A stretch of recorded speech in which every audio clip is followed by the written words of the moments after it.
Hey everyone, welcome to this explainer on metabolic syndrome. If you're a focused learner gearing up for USMLE Step 2 CK or Step 3, well, you are exactly where you need to be. Today, we're not just, memorizing isolated facts. We're going to bridge high-yield pathophysiology directly with board-style clinical decision-making. So let's crack this. All right, let's dive right in with a classic USMLE-style clinical vignette. Picture this. A 52-year-old patient comes in for a routine follow-up. They've got central obesity, hypertension, elevated fasting glucose, and high triglycerides.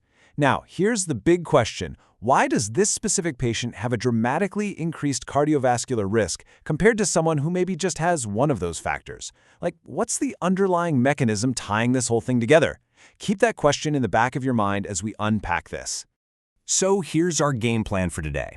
We'll cover the definition and diagnostic criteria, dive into the high-yield pathophysiology, talk about how to recognize the exam stem, break down the stepwise management algorithm, and wrap up with some rapid review board pearls. Okay, Section 1, Definition and Diagnostic Criteria. Let's get the foundations down. So metabolic syndrome isn't just one single disease. It's really a dangerous co-occurrence, a clustering, if you will, of metabolic risk factors. And these factors dramatically bump up a patient's risk for atherosclerotic cardiovascular disease, or ASCVD, and type 2 diabetes. At its absolute core, this whole cluster is driven largely by insulin resistance and abdominal obesity. Now, while there are a few definitions floating around, the National Cholesterol Education Program, or ATP3 criteria, is definitely the most widely used and heavily tested. There are 5 specific clinical markers you've got to look out for in a patient's stem. First up, abdominal obesity. Second, elevated triglycerides. We're talking 150 milligrams per deciliter or higher. Third, low HDL cholesterol. Fourth is elevated blood pressure, which is 130/85 or higher.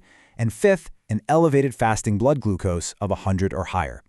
To remember this on test day, just think of the acronym WAY: waist expanded, elevated triglycerides, impaired glucose, good cholesterol low, and hypertension.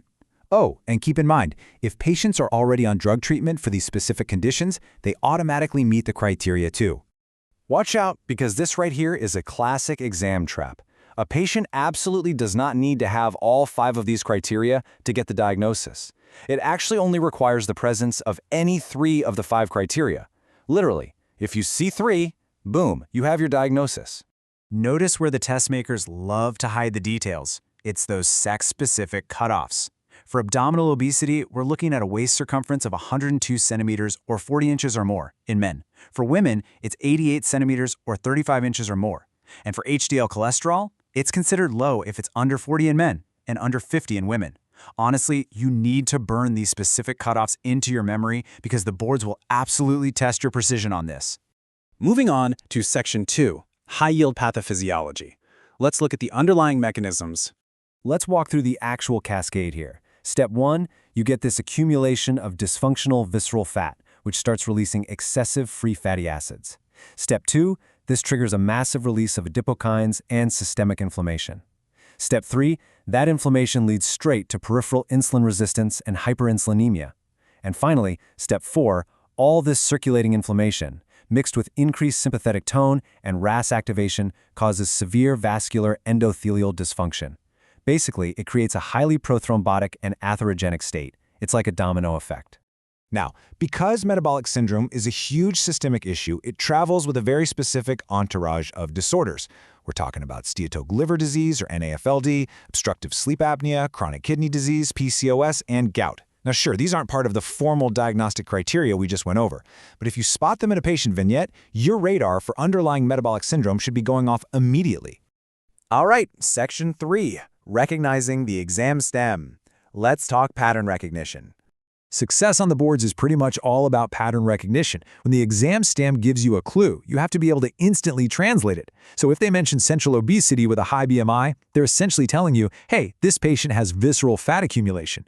If you see mildly elevated ALT or AST, translate that straight to steatotic liver disease. What about daytime somnolence in a patient with a really thick neck? That is classic code for obstructive sleep apnea. And an A1C between 5.7 and 6.4%, they're handing you insulin resistance and impaired glycemia on a silver platter. Let's jump to Section 4, the stepwise management algorithm. You know, the critical weakness of the whole metabolic syndrome construct, ironically, is that treating the syndrome just means aggressively treating its individual components. Step 1 is literally always intensive lifestyle modification, so diet and weight loss. Now, if the risk factors persist despite those changes, we move to Step 2, which is targeted pharmacotherapy for the specific clustered issues. And for patients who just cannot sustain the weight loss and have severe refractory obesity, Step 3 is evaluating them for bariatric surgery or utilizing anti-obesity pharmacotherapy, like GLP-1 agonists. Those actually have some really profound cardiovascular benefits. When it comes to that first step, lifestyle, you got to remember that not all diets are created equal on the exam. The absolute first-line diet you want to look for is the Mediterranean diet. Why?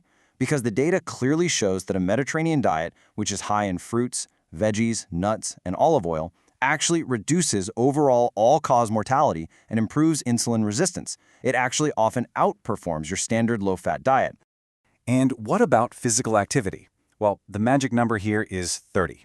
30 minutes a day to hit that crucial guideline target of at least 150 minutes of moderate intensity exercise per week.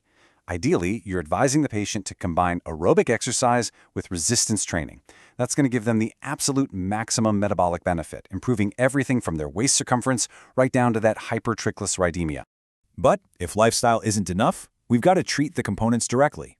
For hypertension, target their blood pressure based on overall cardiovascular risk. And here's a massive board pearl. Consider ACE inhibitors or ARBs, because thiazide diuretics can actually modestly exacerbate hyperglycemia and negatively impact their lipids. For dyslipidemia, you initiate statin therapy, but only if they actually meet the standard ASCVD risk thresholds. And for prediabetes or persistent insulin resistance, that's when you want to consider starting metformin. All right, home stretch. Section 5, Rapid Review Board Pearls. Let's hit these high-yield concepts. Here is a totally classic exam question. I'll give you a second to think about it. What is the single most important underlying mechanism driving metabolic syndrome? You probably guessed it. It's insulin resistance. That is the core engine driving the entire disease process.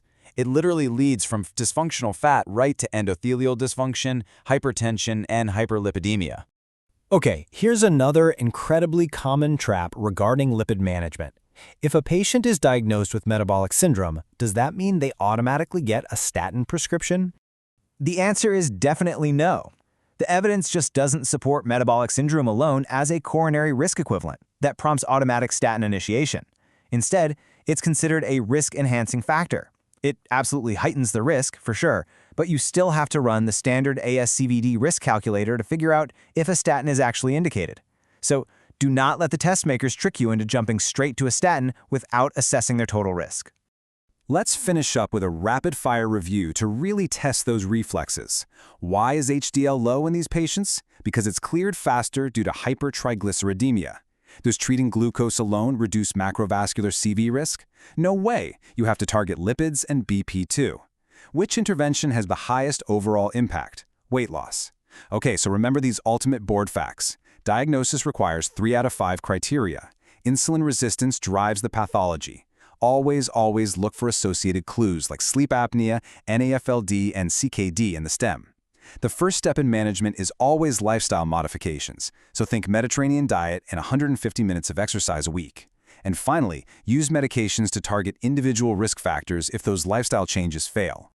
I want to leave you with this final, kind of provocative thought. Does the label of metabolic syndrome actually change our treatment plan, or does it simply act as an alarm bell, just alerting us to aggressively hunt down and treat those individual clustered risk factors? As you continue your board prep, remember that recognizing the syndrome is really about seeing the whole patient and intervening before that pathological cascade leads to irreversible cardiovascular disease. Thanks so much for joining me on this explainer. Keep up the fantastic work and happy studying.